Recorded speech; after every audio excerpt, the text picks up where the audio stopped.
So happy Sunday, everybody. I have a few announcements about the class. So first of all, congratulations. Today you have officially reached the half mark of a class. I know it's been a very, very, very hectic week, but you are now officially halfway through the class. You just have half of the course content to go. And just imagine, same time next week, you'll be done with cross-cultural psychology.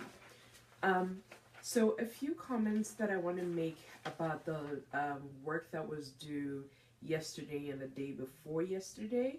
I have graded everything that was submitted the day before yesterday, and I'm about halfway through what was submitted last night.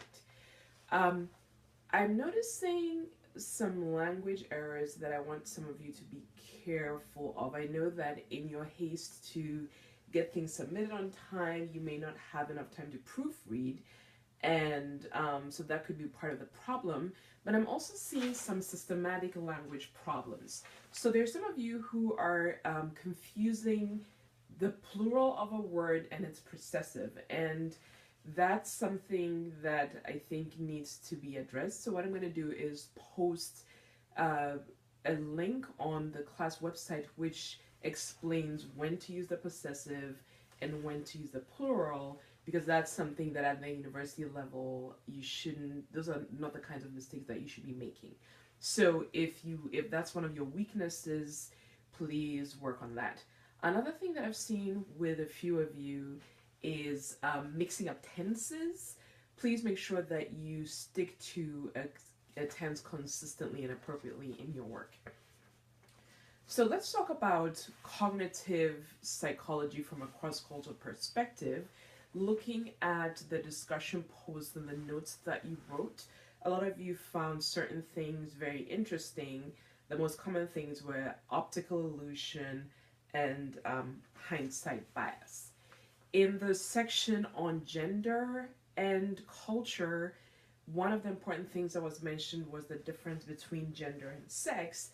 And one of the things that a lot of you had comments about was the gender differences in terms of the importance of sexual infidelity versus emotional infidelity and why this was.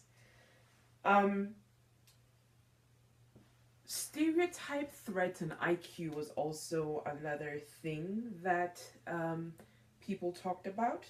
And I was particularly struck by two comments from students. One, Brittany mentioned the fact that it's important to note that even though you have certain cognitive patterns linked with a particular culture, it's important to realize that you will find these atypical cognitive patterns present in other cultures as well, because not everybody in the same culture thinks in the same way. So individual differences are an important thing to note. You can't attribute everything that happens to a culture. And you are going to see that when you start reviewing chapter 10, because it talks about the intersection between culture and personality, which is usually viewed as an individual variable. Nicholas also pointed out something that's very important, that since the book was published, we have to remember that it's not just about a dichotomous split between male and female, and that there is sort of a lot in between, and it's not that the trend now is moving away from categorizing people or trying to put people in a box as far as their gender identity and sexual identity is concerned. So these are some important things that came out in the works. I also want to say special thanks to all those who took the trouble to watch the documentary, one of the documentaries that was suggested, Girl Rising.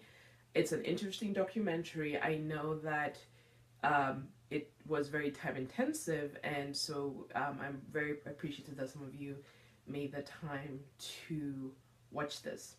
All right, enjoy your day off. Of course, you can work ahead if you want to, but otherwise enjoy your day off, and you'll be hearing from me on the class website. Ciao.